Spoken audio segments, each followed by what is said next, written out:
Ahojte ľudia, tak som tu zas, späť po dlhej dobe. Viem, že to bola dlhá doba, no nič sa nedá robiť.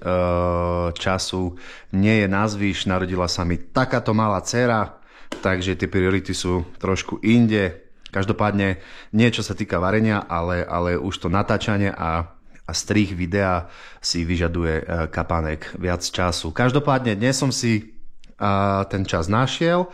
A našiel som si ho až toľko veľa, že si môžeme dovoliť urobiť niečo veľmi špeciálne a nie tak rýchle na prípravu, ako sme zvyknutí. Bude to sviečková na smotanie a to mäso sa bude robiť formou sous vide alebo sous vide.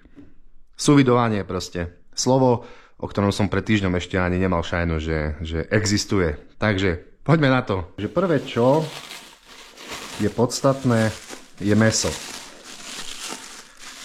Ja som kúpil krásne hovädzie zadné od mesiara. Takže teda to nebude originál sviečková na smotanie, ale falošná sviečková na smotanie, ktorá je mimochodom lepšia, pretože hovädzie zadné je šťavnatejšie a nie je tak suché ako klasická sviečkovica. Kamaráti kuchári mi radili, aby som to mäso ešte takto dobodal vareškou a prešpikoval. Mi vravil, že po vláknach mám ísť, alebo potom, keď sa to bude rezať. Jak sú vlákna? Po vláknach. Vlákna idú. Neviem, jak to je. Že po celej dĺžke mäsa. Teraz by som to mal prešpikovať slaninou, ktorú som si dal predtým, ktorú som si predtým nakrájal a dal zamraziť, aby sa tam vôbec vošla, hej, lebo slanina je mäkká vo všeobecnosti. A ty to musí stihnúť, to tam vložiť ešte skôr, ako sa roztopí tá slanina. Takže poď. No, yes, toto mi vyšlo. Poď, no. To piči. Nejde táto. Tak to musím ešte viac trošku rozmrdať.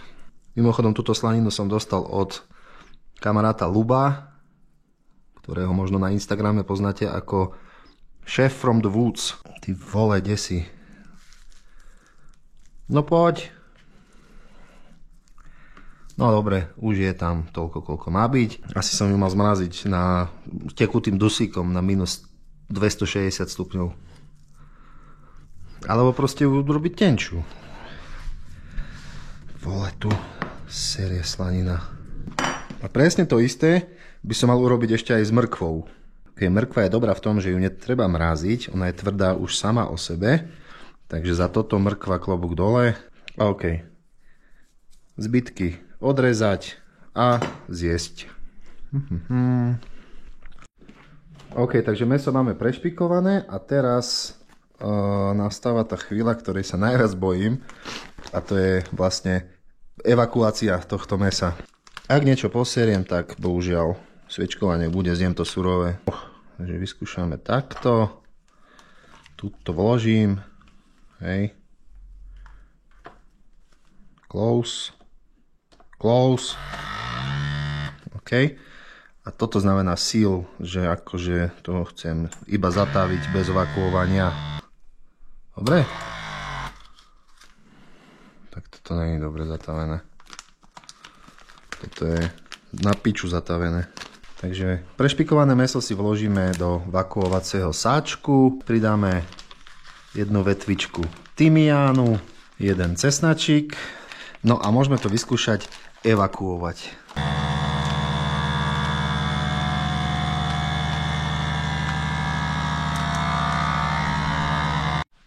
No, takže mäso, tymián, cesnak máme zavakuované a teraz sa môžeme presunúť ku Thermomixu, kde si zvolíme režim sous vide alebo sous vide.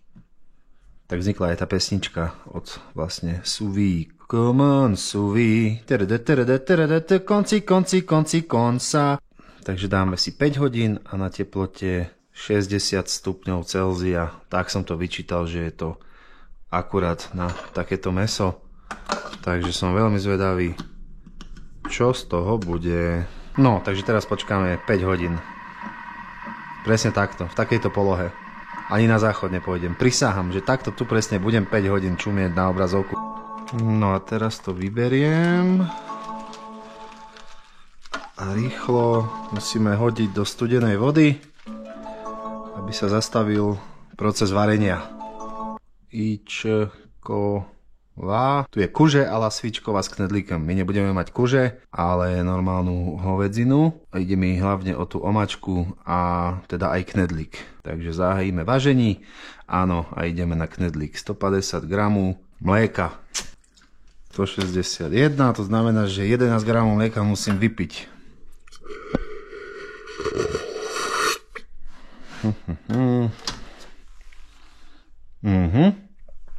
Teraz 2 gramy musím dopľuť. Hej, ďalší. 20 gramov čerstvého droždí. Toto už poznáme, predsa knedlíky som robil už XY krát. Viete, ako vzniklo slovo droždie však. Lžičku cukru čajovou.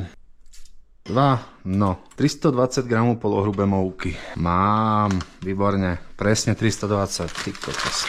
Čajová lžička soli. To budeme riešiť tak ako stále geometrickým výpočtom.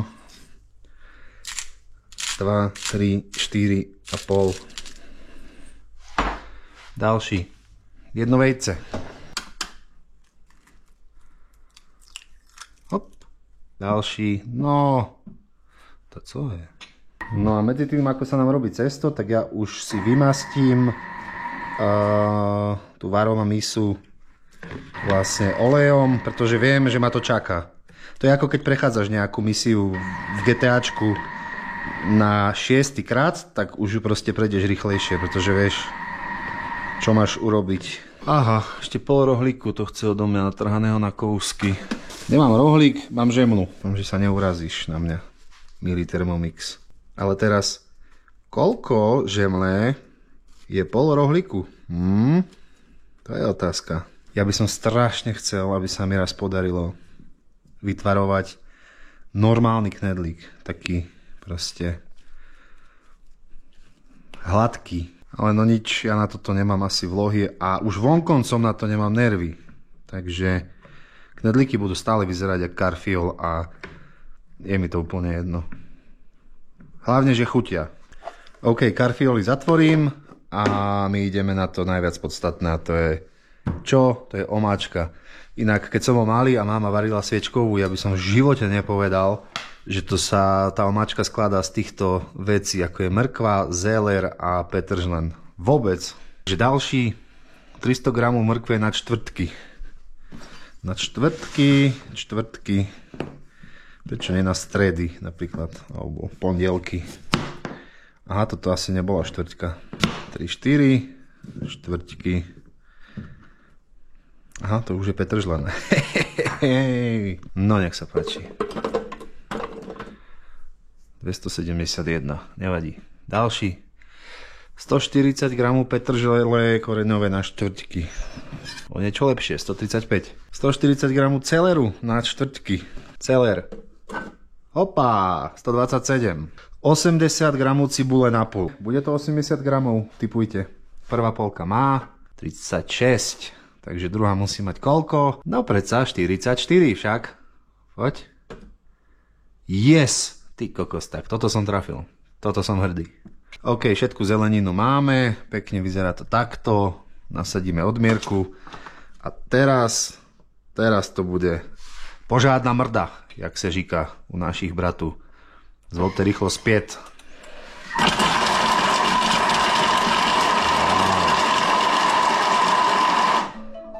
Pozrime sa, ako to vyzerá po 5 sekundách. Ty vole. Tak toto je sila. Dobre, ďalej. 50 gramov másla. 50 gramov by mohlo byť toľko. Nie, tak to som sa pekne sekol. Ešte raz.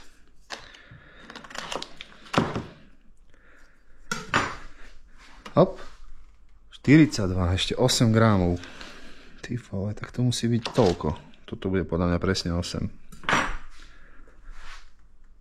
Nie, ešte 3.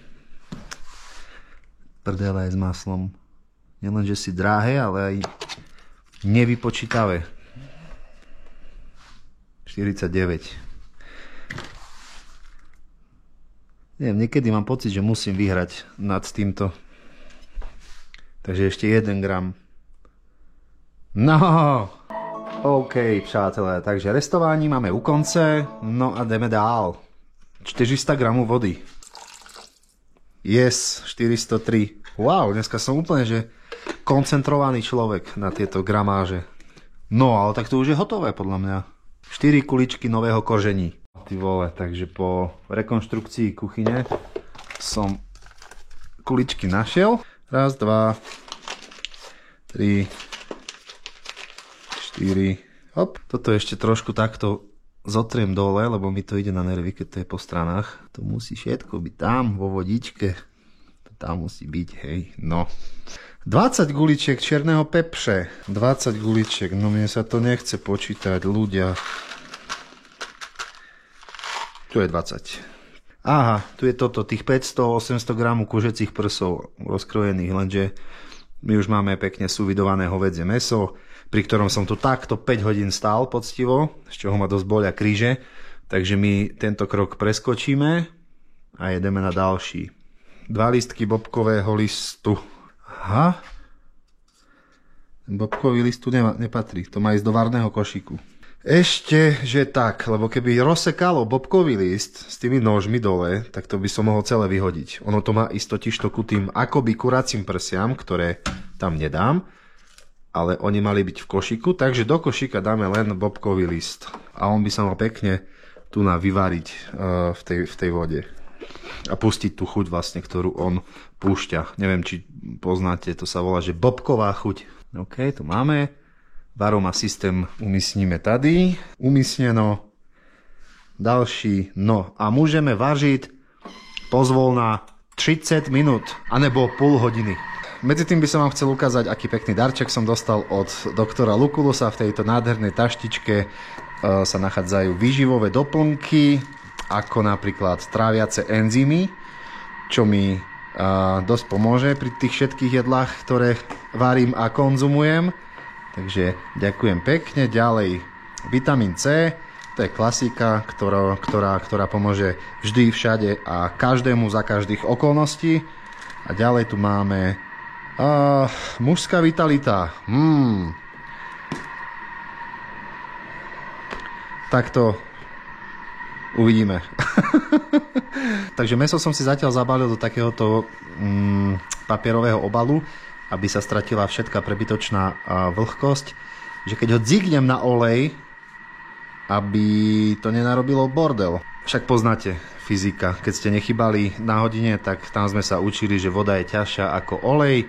To znamená, že keď sa ponorí do rozpaleného oleja, ktorý môže mať aj 200 stupňov trebárs, tak rýchlo klesne na dno, tá kvapočka vody naberie okamžitých 100 stupňov a vyparí sa takým spôsobom, že ten olej, ktorý je vlastne okolo nej, rozprskne všade okolo nás. No a to mäsko vyzerá ale celkom good. Uvidíme, čo... No, takže po požiari odložte varoma misu s knedlíkem stranou, klasika. Hej, ty tu čo robíš, zmizni. Tak, a vyzerá to nejako takto. Ja som myslel, že to už bude omáčka a to ešte tu niečo sa ide diať. 250 gramov smotany, ďalší odmierku na vykomixovací nádoby. Aha, a podľa mňa teraz to ide urobiť ten najväčší randal. Jasné, rýchlosť 10. No tak to bude šleha. A poď.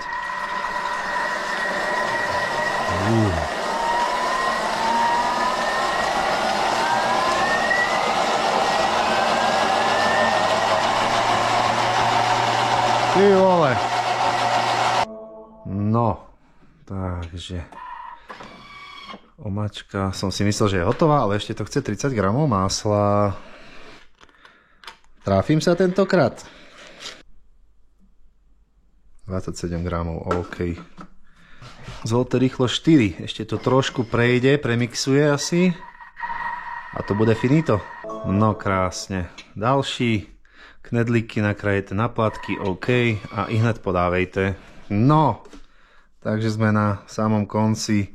A sme u konce. Áno, presne tak, ako som spomenul tam v tom videu, pretože sa stala nejaká zvláštna, neočakávaná, ba až priam paranormálna chyba.